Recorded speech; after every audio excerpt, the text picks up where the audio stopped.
Assalamualaikum warahmatullahi wabarakatuh. Hai anak-anak hebat, berjumpa kembali dengan Bu Novi di pembelajaran online. Hari ini bersama Bu Novi kita akan belajar pelajaran fikih mengenai mendemonstrasikan tata cara dan juga hikmah berkurban. Seperti biasa, sebelum menyimak video hari ini, disiapkan terlebih dahulu buku paket fikihnya, buku tulisnya, dan juga alat tulisnya. Setelah sudah siap, maka kita membaca basmalah terlebih dahulu. Bismillahirrohmanirrohim. Disimak baik-baik ya video pembelajaran hari ini. Anak-anak soleh-soleha, ada yang masih ingat materi sebelumnya? Materi sebelumnya kita sudah pernah belajar mengenai yang pertama pengertian kurban. Lalu kita juga sudah belajar mengenai waktu penyembelihan hewan kurban. Kita juga sudah belajar mengenai hukum berkurban. Dan yang terakhir kita sudah juga belajar mengenai syarat hewan kurban.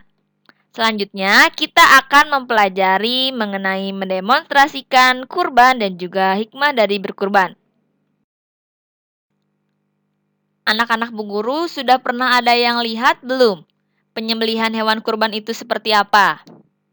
Yang sudah lihat pasti sudah tahu ya. Dalam penyembelihan hewan kurban ini terdapat tata caranya. Tidak boleh sembarangan dalam menyembelih hewan kurban. Apa saja sih Bu Guru tata cara menyembelih hewan kurban itu? Tata cara menyembelih hewan kurban yang pertama adalah menyerahkan hewan kurban kepada panitia. Oleh sebab itu, saat kita sholat Id, banyak sekali kan hewan-hewan kurban yang terdapat di masjid, di halaman masjid. Ini adalah berarti orang yang berkurban menyerahkan hewan kurban kepada panitia. Mengapa seperti itu? Apabila orang yang berkurban tidak mampu menyembelih sendiri hewan kurbannya, maka hewan kurban tersebut diserahkan kepada panitia kurban. Panitia akan menyembelihnya atas nama orang yang berkurban. Yang kedua, menyiapkan perlengkapan yang dibutuhkan. Apa saja? Yaitu seperti pisau yang tajam, tambang untuk mengikat, dan lain-lain sebagainya. Dan yang ketiga, tidak mengasah pisau di hadapan hewan yang akan disembelih. Pisau diasah agar pisau tersebut tajam, karena kalau tumpul akan menyakiti hewan kurban itu. Di sini Rasulullah Shallallahu Alaihi Wasallam bersabda, yang artinya adalah Rasulullah Shallallahu Alaihi Wasallam memerintahkan untuk mengasah pisau tanpa memperlihatkannya kepada hewan. Mengapa seperti itu? Karena hewan pun memiliki hati ya. Jika hewan tersebut melihat pisau yang diasah, maka dia akan ketakutan dan juga nantinya akan stres. Yang keempat, hendaklah yang berkurban menyembelih sendiri kurbannya jika mampu ya. Jika tidak mampu, maka bisa diwakilkan kepada orang lain yang telah memenuhi syarat, yaitu kepada panitia. Orang yang berkurban disyariatkan untuk ikut menyaksikan. Yang kelima, yaitu membaringkan hewan di atas lambung sebelah kiri, memposisikan kepala di arah selatan, menghadap ke atas ya kepala hewan kurbannya, kaki ke arah barat, dan leher menghadap ke barat. Seperti contoh gambar ini. Bisa dilihat ya. Lalu yang selanjutnya adalah menghadapkan hewan kurban ke arah kiblat termasuk orang yang menyembelihnya. Yang ketujuh, kaki orang yang menyembelih kurban ditumpangkan kepada leher binatang kurban, sebagaimana yang dilakukan Rasulullah Shallallahu Alaihi Wasallam. Ditumpangkan bukan berarti diinjak ya leher hewan kurbannya, seperti contoh gambar ini. Lalu yang kedelapan adalah dianjurkan untuk membaca basmalah, salawat, takbir yaitu Allahu Akbar, dan berdoa ketika menyembelih hewan kurban. Sama seperti yang dilakukan oleh Nabi Ibrahim ketika hendak menyembelih Ismail dan digantikan oleh domba. Ketika menyembelih hewan kurban milik sendiri ada doanya, yaitu Bismillahi wallahu akbar. Allahumma hadhihi minka wa ilaika fataqabbal minni. Yang artinya adalah dengan menyebut nama Allah dan Allah Maha Besar. Ya Allah, kurban ini adalah darimu dan untukmu, maka terimalah kurban dariku. Jika menyembelih hewan kurban milik orang lain adalah sama seperti di atas, tetapi di belakangnya wa ilaika fataqabbal min titik titik titik sebutkan nama orang yang berkurbannya. Yang kesembilan, pada saat menyembelih dianjurkan menyebut nama orang yang berkurban. Yang kesepuluh, disembelih dengan cepat untuk meringankan apa yang dialami hewan kurban. Oleh sebab itu, pisau yang digunakan pun harus pisau yang tajam, tidak boleh tumpul. Yang ke-11, pastikan bahwa bagian tenggorokan, kerongkongan, dua urat leher kanan kiri hewan kurban telah terpotong. Telah terpotongnya itu maksudnya adalah sekali potongnya, sekali gores, jadi tidak boleh digesek-gesek pisaunya ke leher hewan tersebut. Jadi harus sekali bismillah terpotong, maka itu sudah selesai. Karena agar tidak harus meringankan apa yang dialami hewan kurban tersebut. Yang ke-12, setelah hewan kurban disembelih dengan benar, kemudian dikuliti dan juga dibagikan dagingnya kepada orang yang berhak menerimanya. Ini contoh gambarnya ya, kalian pasti pernah melihatnya di sekitar rumah kalian ketika sholat Id. Ini menguliti daging kurban seperti ini. Hewannya, daging kurban ini digantung. Lalu ini adalah foto ketika mencincang daging kurban untuk dibagikan. Dan mencincangnya itu pun harus dengan ukuran timbangan, jadi tidak boleh sembarangan. Dari poin-poin yang tadi kita sudah bahas mengenai mendemonstrasikan penyembelihan hewan kurban, ternyata terdapat amalan wajib dan juga amalan sunnah. Apa saja amalan wajib dan juga amalan sunnah itu? Amalan wajibnya dulu ya kita bahas. Di sini amalan wajibnya yang pertama, berniat ketika hendak menyembelih hewan kurban untuk mendekatkan diri kepada Allah. Jadi semata-mata hanya kepada Allah, bukan karena ingin ria atau dipuji oleh orang lain. Yang kedua, menyediakan hewan kurban yang sudah memenuhi syarat. Kita sudah pernah membahasnya ya. Memenuhi syarat itu berarti hewan kurbannya itu adalah hewan ternak, dalam keadaan sehat, tidak cacat satupun, umurnya pun sudah cukup, dan juga ketentuan hewan kurban bagi orang yang berkurban pun sudah terpenuhi. Lalu yang ketiga yaitu adalah menyembelih hewan kurban sesuai dengan ketentuan syariat Islam. Yang keempat, membagikan hewan kurban kepada mustahik, yaitu adalah orang yang berhak menerima daging kurban. Sedangkan amalan sunnahnya yaitu adalah membaca basmalah, sholawat, dan takbir sebelum menyembelih hewan kurban. Yang kedua, berdoa ketika hendak menyembelih hewan kurban. Yang ketiga, menghadapkan hewan kurban dan orang yang menyembelih ke arah kiblat. Dan yang terakhir adalah menghadiri acara pemotongan hewan kurban. Lalu bagaimana cara membagikan daging kurban itu sih Bu Guru?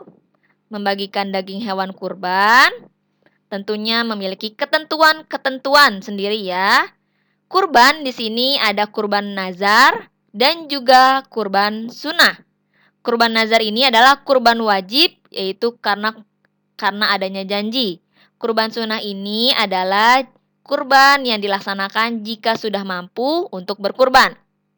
Kalau kurban nazar, cara membagikan dagingnya adalah wajib seluruhnya dibagikan kepada fakir miskin dan orang yang berkurban tidak boleh sama sekali makan daging kurban tersebut.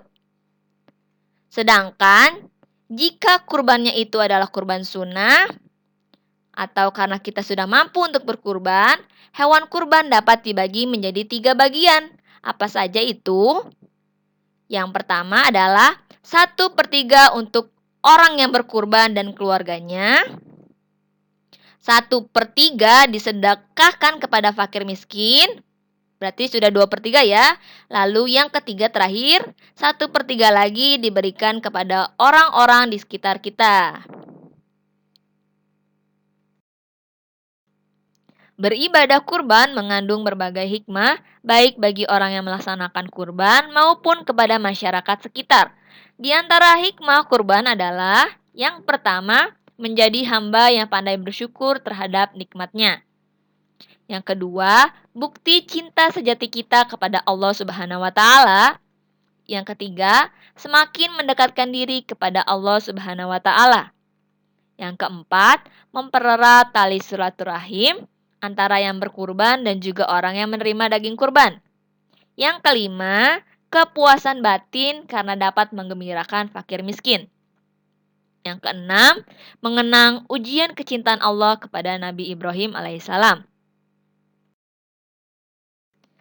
Ananda Soleh Soleha, kita tadi sudah membahas mengenai materi hari ini. Selanjutnya adalah kita literasi membaca dan juga numerasi. Dipahami baik-baik ya teks yang ada dalam video ini. Pembahasan bacaan kita adalah mengenai Hari Raya Idul Adha dan juga kurban seperti materi yang dibahas. Oke, Bu Guru mulai ya. Hari Raya Idul Adha menjadi hari yang paling ditunggu oleh umat Islam selain Hari Raya Idul Fitri. Pada hari tersebut, umat Islam akan melaksanakan ibadah sholat Id dan juga ibadah kurban. Ibadah kurban ini merupakan salah satu ibadah wajib bagi setiap umat muslim yang mampu melaksanakannya. Melaksanakan ibadah kurban juga menjadi cara kita dalam mendekatkan diri kepada Allah Subhanahu wa taala dan juga sebagai bentuk ketaatan kita terhadap perintahnya. Allah sendiri juga memerintahkan ibadah kurban ini setelah ibadah sholat. Dirikanlah sholat dan berkurbanlah, terdapat dalam surat Al-Kautsar ayat 2. Dalam pelaksanaannya, tidak semua hewan bisa dijadikan hewan kurban. Hewan kurban yaitu harus hewan ternak seperti sapi, kerbau, unta, kambing, dan juga domba. Hewan-hewan yang akan dikurbankan tersebut harus dalam keadaan sehat dan juga tidak cacat. Terdapat ketentuan hewan kurban bagi orang yang berkurban, yaitu jika hewan yang akan dikurbankan adalah unta, sapi, dan juga kerbau, maka dapat berlaku untuk 7 orang. Sedangkan hewan kambing dan domba hanya berlaku untuk 1 orang saja. Selain itu, untuk membagikan daging hewan kurban dapat dibagikan menjadi 3 bagian, yaitu 1/3 daging kurban untuk yang berkurban dan keluarganya, 1/3 untuk disedekahkan kepada fakir miskin, dan 1/3 lagi untuk diberikan kepada orang-orang di sekitar kita. Setelah tadi kita sudah berliterasi, sekarang waktunya kita untuk menjawab pertanyaan dari bacaan yang tadi. Oke, nomor 1, berdasarkan teks, hewan apa saja yang bisa dijadikan sebagai hewan kurban? Ada ya? Informasinya di dalam teks. Silahkan kalian cari informasinya. Nomor 2, didengarkan baik-baik dan dipahami soalnya. Pak Bayu, Pak Ali, dan Pak Umar berencana akan berkurban tahun ini seekor sapi. Setelah melihat-lihat pamflet promo sapi kurban, mereka memutuskan untuk membeli seekor sapi dengan bobot 270 kg dengan harga 21 juta. Pertanyaannya adalah, menurut ketentuan pembagian daging hewan kurban, berapa kilogram daging yang didapat Pak Bayu dan teman-temannya, fakir miskin, dan orang-orang yang ada di sekitar? Tadi kita sudah mengetahui ketentuan pembagian daging hewan kurban itu dibagi menjadi 3 ya. 1/3 untuk orang yang berkurban, 1/3 untuk fakir miskin, 1/3 lagi untuk orang-orang yang ada di sekitar. Nah, nanti kalian tinggal hitung saja. 1/3 dikalikan dengan bobot sapinya. Itu untuk orang yang berkurban. Fakir miskin juga sama, 1/3 dibagi dikali bobotnya Dan orang-orang yang ada di sekitar juga sama. Pertanyaan yang kedua, berapa jumlah uang yang harus dikeluarkan masing-masing orang yang berkurban? Pak Bayu dan teman-temannya. Tadi harganya itu harga sapinya 21 juta. Berarti berapa sih yang harus dikeluarkan Pak Bayu, Pak Ali, dan Pak Umar masing-masing? Pertanyaan ketiga yaitu, berapa kilogram daging yang didapat Pak Bayu, Pak Ali, dan Pak Umar masing-masing dari hasil ketentuan pembagian daging hewan kurban yang telah ditentukan? Tadi kalian sudah mencari ketentuannya yang didapat Pak Bayu dan teman-teman yang keseluruhan itu di nomor 1 ya, di sini. Nah, yang ketiga ini adalah dari hasil tersebut dibagi lagi untuk Pak Bayu, Pak Ali, dan Pak Umar masing-masing dapat berapa. Bisa ya menjawab semuanya? Silahkan kalian kerjakan di buku tugas kalian. Semoga pembelajaran hari ini dapat bermanfaat dan dapat dipahami.